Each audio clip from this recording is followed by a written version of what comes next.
We've started our 30-day challenge by looking at different ways that we examine stocks, fundamental analysis, and technical analysis.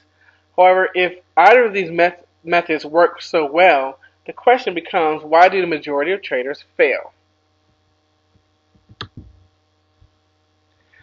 We learned that in the beginning there was fundamental analysis, which takes into account all of the different variables that can affect the company's balance sheet. It looks at the supply and demand for a stock and makes a prediction of what should be. It did not, however, take into account the irrational behavior of some of the traders. Then came along technical analysis. Believe it or not, when in the 70s, when it first started out, it was considered some type of hocus pocus witchcraft. Technical analysis understands that traders participate in any given market on any given day. And many of these traders do the same kinds of things over and over again. In other words, they develop behavior patterns. These patterns are observable and they repeat themselves with a statistical reliability. Technical analysis, in my humble opinion, has proven itself to be far superior to fundamental analysis. It deals with what is happening now in relationship to what happened in the past, and not necessarily what the future and what should be. As great as technical analysis is, it is not the solution to being a consistent, profitable trader. It's not as simple as following this indicator or that indicator, or watching this chart or that chart. Even with the best technical analysis, many traders continue to fail.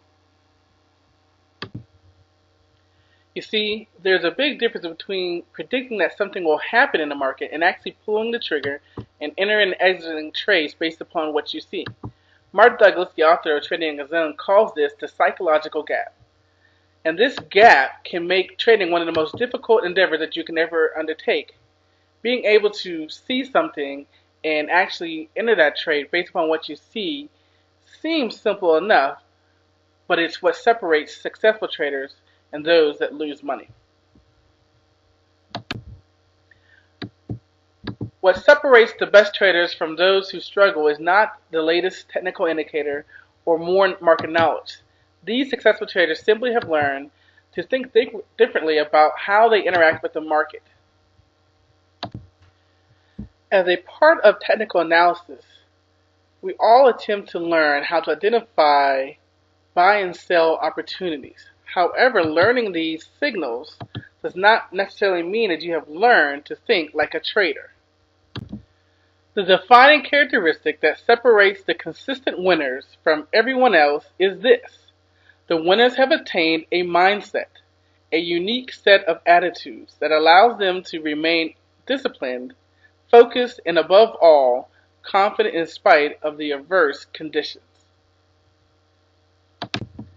The best traders can put on a trade without the slightest bit of hesitation or conflict, and just as freely and without hesitation or conflict admit it isn't working. In the video that I put out a couple weeks ago, Why the Stock Market Hates Me, I talked about that a good trade is a trade that you enter and exit based upon rules, regardless of whether or not you make or lose money. And that's exactly what a good trader does. Mark Douglas says that a good trader can get out of a trade, even with a loss, and in doing so, doesn't resonate the slightest bit of emotional discomfort. And that's really what it comes down to when it comes to a successful trader or the traders who struggle, is the ability to move on. The trade's over, the day is over, move on. You have to prepare for the next day, you have to prepare for the next opportunity, and if you're still controlled by that trade that either didn't go your way or whatever, if you're still emotionally controlled there, then you're not able to focus your attention to these new opportunities. And one of the reasons that traders hold on to these bad trades, they hold on to these emotionally damaging trades, is that they have not accepted the risk of the trade. You have to understand that when you place a trade, you could be wrong. And many times you will be. And if you haven't accepted the fact that you're not always going to be right, the patterns will not play out, the signals could be wrong. If you haven't accepted the risk, the fact that the trade's going to go against you, then when it does go against you and you're wrong and you haven't accepted that risk and you haven't accepted the fact that you can be wrong, you hold on to it. And again, it blinds you. It blurs your vision to A, get out. You got to get out of that trade. And B, you have to be prepared to enter the next trade.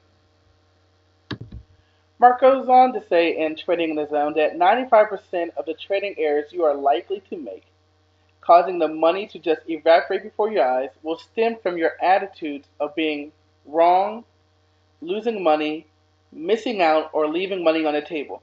And he goes on to call those the four primary trading fears. Again, fears about being wrong, fears about losing money, fears about missing out, and the fear of leaving money on the table. As long as you are susceptible to the kinds of errors that are the result of rationalizing, justifying, hesitating, hoping, and jumping the gun, you will not be able to trust yourself. And if you can't trust yourself to be objective and to always act in your own best interest, achieving consistent results as a trader will be next to impossible.